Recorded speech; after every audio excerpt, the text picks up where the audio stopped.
Chapter 5. The BFG. The giant picked up the trembling Sophie with one hand and carried her across the cave and put her on the table. Now, he really is going to eat me, Sophie thought. The giant sat down and stared hard at Sophie.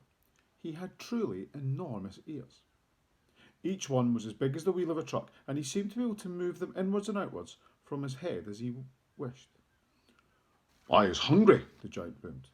He grinned, showing massive, square teeth. The teeth were very white and very square, and they sat in his mouth like huge slices of bread. But please don't eat me, Sophie stammered. The giant let out a bellow of laughter. Just because I is a giant, you think I is a man gobbling cannibal? He shouted. You is about right. Giants is all cannibally and murderful, and they does gobble up human beings. We is in giant country now. Giants is everywhere around. What out there, us has the famous bone-crunching giant. Bone-crunching giant crunches up 2 wopsy whiffling human beings for supper every night. Noise is ear-busting. Noise of crunching bones goes crackety-crack for miles around. Ouch, Sophie said. Bone-crunching giant only gobbles human beings from Turkey, the giant said. Every night, Bone Cruncher is galloping off to Turkey to gobble tucks. Sophie's sense of patriotism was suddenly so bruised by this remark that she became quite angry. Why tucks, she blurted out. What's wrong with the English? Bone Crunching Giant says tucks is tasting ever so much juicier and more scrumdiddlyumptious. Bone Cruncher says Turkish humans beans has a glamourly flavour. He says tucks from Turkey is tasting of turkey. I suppose they would, Sophie said. Of course they would, the giant shouted. Every human being is diddly indifferent. Some is scrumdiddlyumptious and some is ucky slush. Greeks is all full of ucky slush. No giant is eating Greeks ever. Why not, Sophie said. Greeks from Greece, they're all tasting greasy, the giant said. I imagine that's possible too, Sophie said. She was wondering with a bit of a tremble what all this talking about eating people was actually leading up to. Whatever happened, she must simply play along with this peculiar giant and smile at his jokes. But were they jokes? Perhaps the great brute was just working up his appetite by talking about food. As I am saying, the giant went on, all human beings is having different flavours. Human beings from Panama is tasting very strong of hats. Why hats? Sophie said. You is not very clever, the giant said, moving his great ears in and out. I thought all human beings is full of brains, but your head is emptier than a bundongle.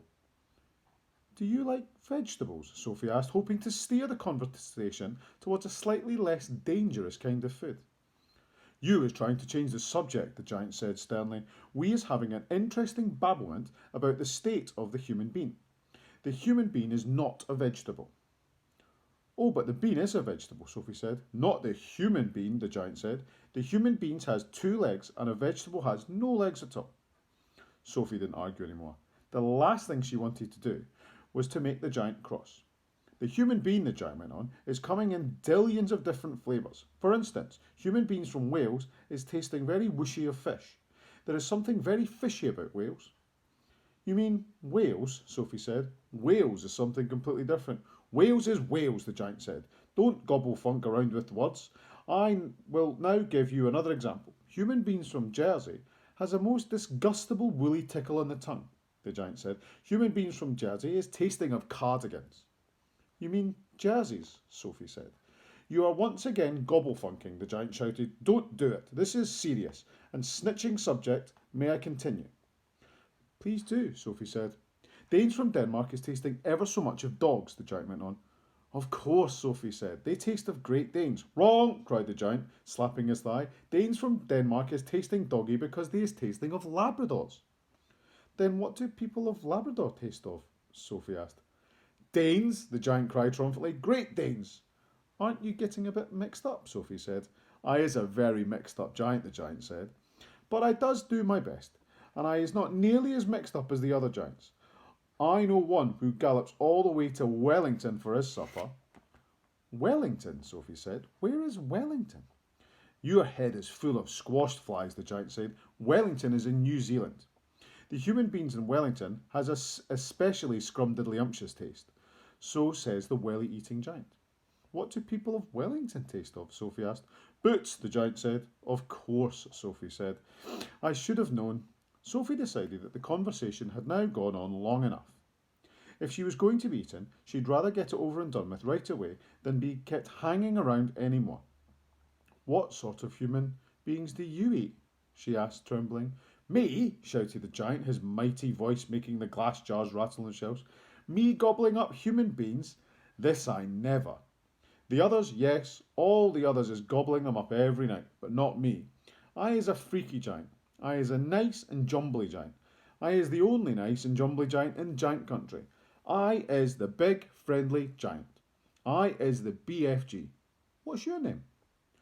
My name is Sophie, Sophie said, hardly daring to believe the good news she had just heard. Right, thank you for listening. Now, there will be some questions, which you can do if you want to, or alternatively, you can wait till tomorrow and see who's going to deliver tomorrow's reading. Look after yourselves, keep safe, be active. All the best. Cheers now. Bye.